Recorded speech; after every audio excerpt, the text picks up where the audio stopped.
Hey everyone, welcome back to the channel. It's a little loud in here because I got the heat on just for a second. So we are picking up where we left off with the rear end swap for the Packard.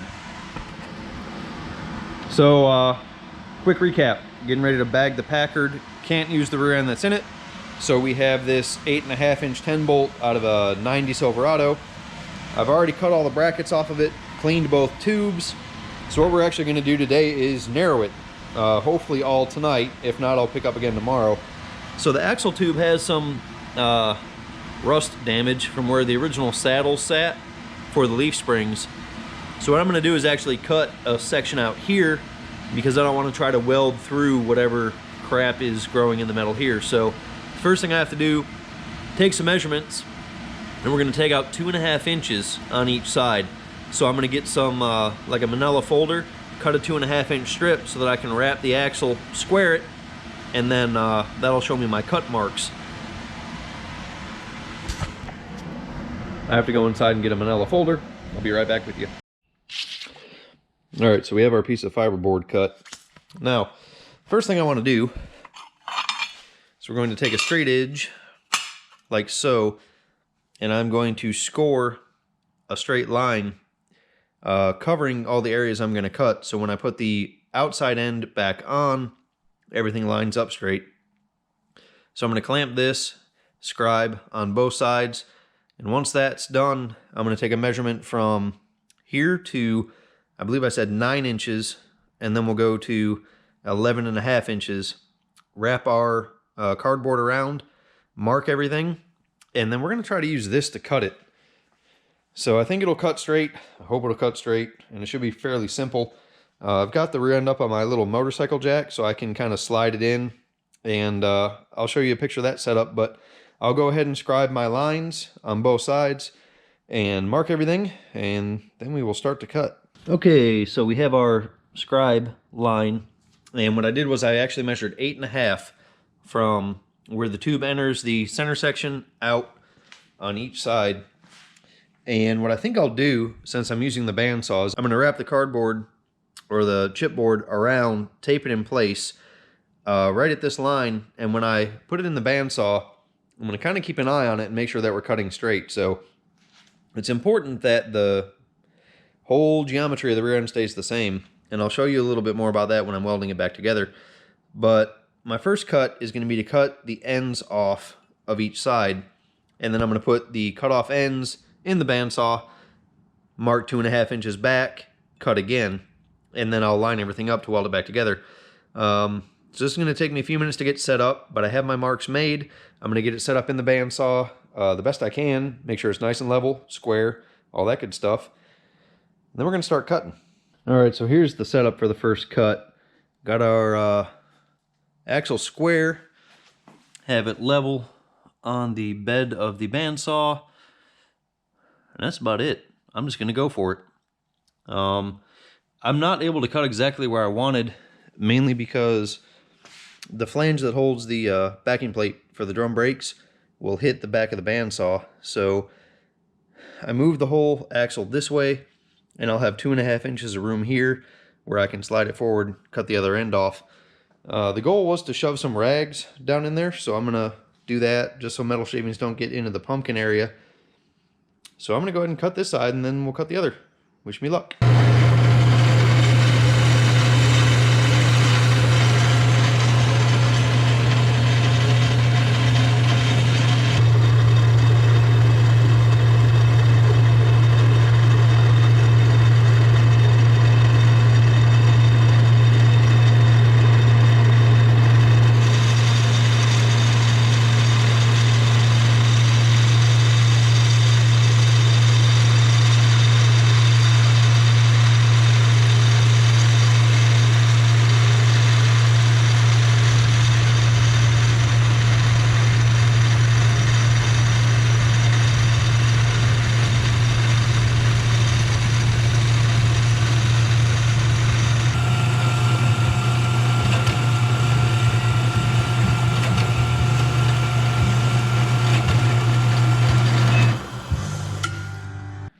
All right, now that we have both ends cut off, I need to reposition those ends and cut 2.5 inches off of them So I'm going to get the center section here out of the way. Looks kind of funny like that. And I know it's kind of boring, so I'm not going to show it all. But I'm going to remove 2.5 inches from each axle end. And then the idea is to put a chamfer all the way around, put it back on the other stuff, and weld it together. I'm going to go ahead and do the cutting, and then we'll pick up from there. As I am wearing my handy dandy headlight from Modelphi, check them out. I'll put a link in the description below.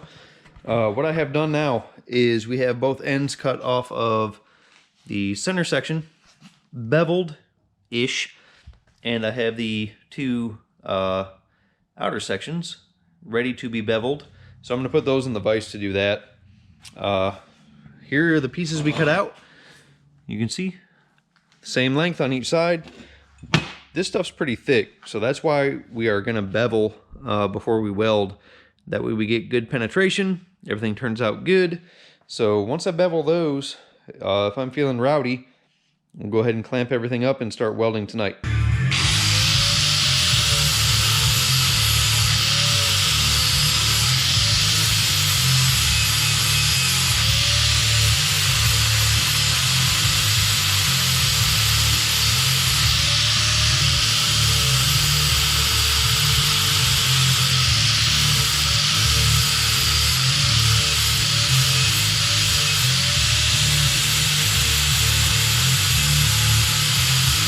All right, we have everything beveled. Now the goal is to take our angle iron and we're going to support each side of the outer housing end, and we're going to tack kind of a round. You know, we'll do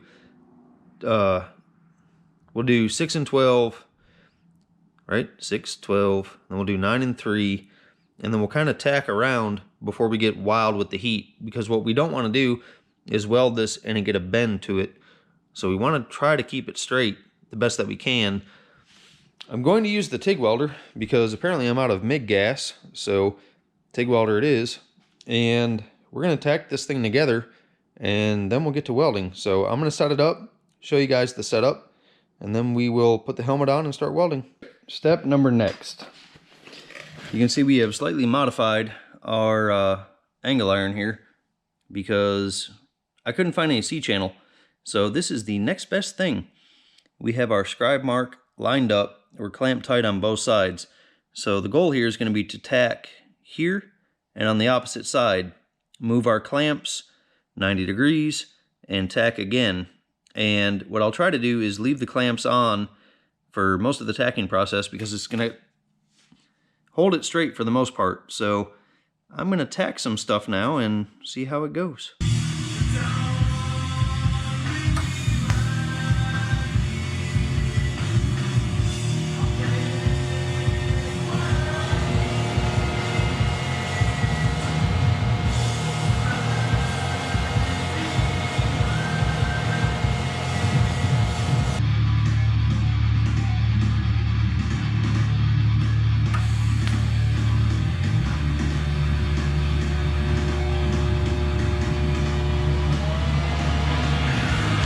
Alright, now that everything has been tacked in 4 places on each side, the goal here is to weld a little bit and then go to the opposite side. I'm going to leave the clamps on here to kind of hold it and hope that we don't warp anything. I really don't have a good way to check if it's square, but I'm hoping that over the length from where the splines enter the diff to the bearing on the outside, I don't have a curve or anything like that, and everything will work out good. So TIG welding this, not as bad as I thought it would be. I kind of thought it would take a lot of rod and the heat wouldn't be controllable, but it seems to be working out good. Like I said, the plan was to MIG weld it. So I am going to weld some stuff and see if we can't finish this up tonight.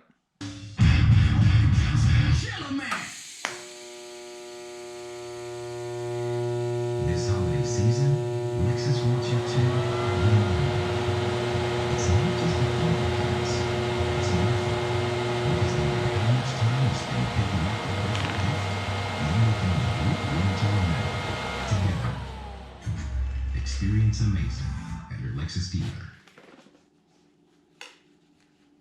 With Black Friday savings at the Home Depot, you'll find top brand kitchen appliances with innovative features that can do more, so your holidays can be more. Ovens with built-in air fryers that make home perfect.